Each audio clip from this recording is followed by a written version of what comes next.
going to go on to what the benefits are of psychological safety in a business. And I think you just brought up a great point there, Mike, around a conscious leader.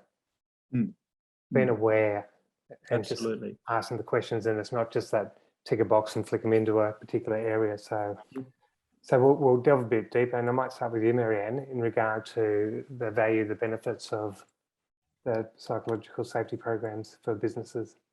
I think there's this misconception out there that psychological safety is just the nice thing to do. Mike mentioned before, it's not just the morally right thing to do, but it's commercially savvy. And I think that's a very powerful statement, because yes, it is morally the right thing to do, but the benefits for leaders and for organizations are lower attrition, lower presenteeism. So, you know, when your employee is actually at work, they're fully present and engaged and productive.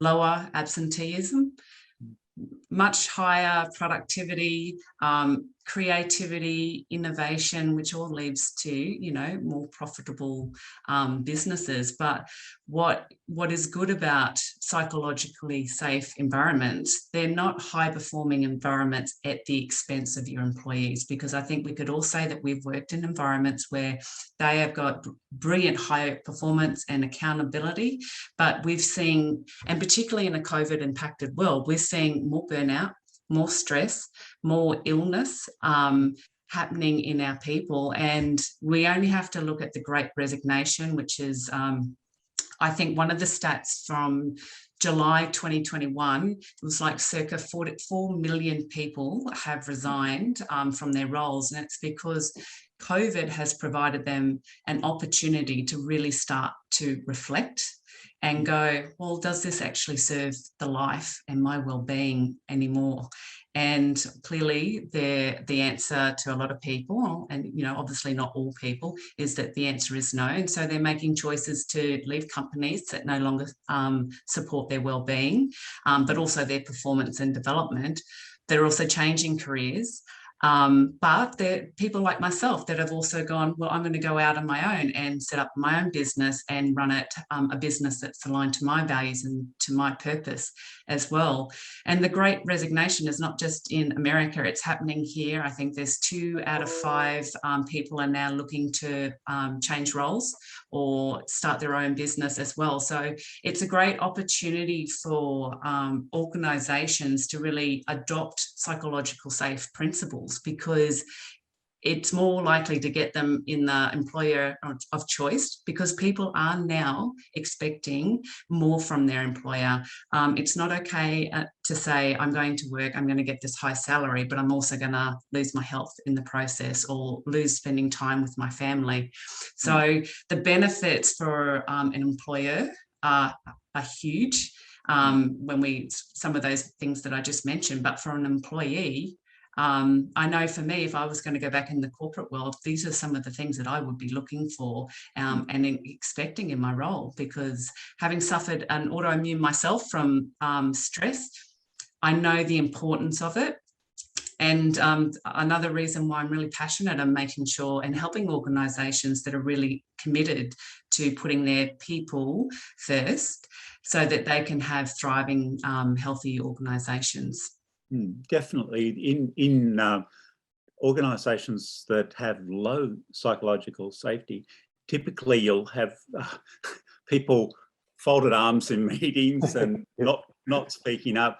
But what you will get is the corridor conversations and the backyard Barbie or barbecue sort of negative comments. Yeah. Conversely, you'll have more inclusive and engaged people in meetings in high safety organisations, and they'll actually be some of you best advocates over those backyard Barbies. So yeah. It's a chalk and cheese sort of situation, black and white.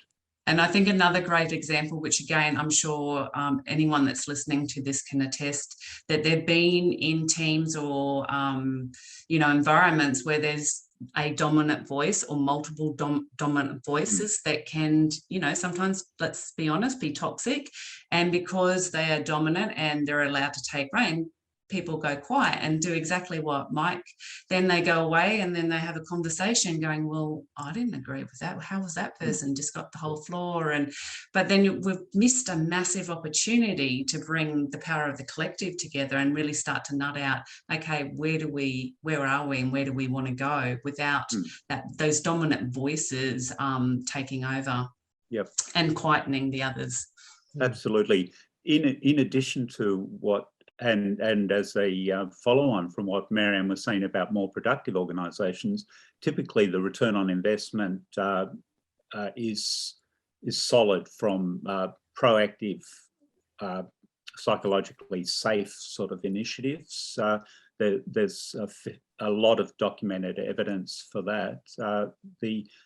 The other factor is, and it's talking more about the compliance space, it's a stay out of jail component, in the sense that the imperative in law in Australia and in other parts of the world are for organisations to manage their psychological safety. We have a Workplace Health and Safety Act that is explicit that psychological health and wellbeing is one of the elements that leaders are or organisations are responsible for.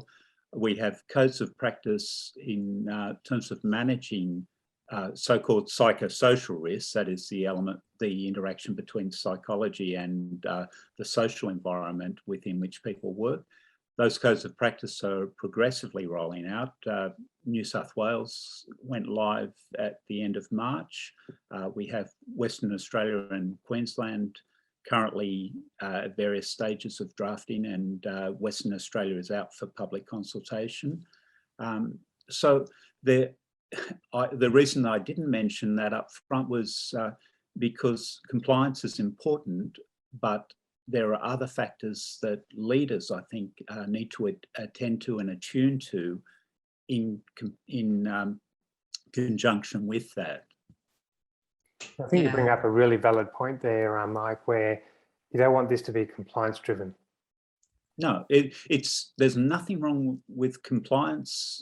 It's important for governance of an organisation and mitigation of risk and all those sort of things. But if it becomes our singular focus, we've lost part of the plot as human beings as well as organisational representatives.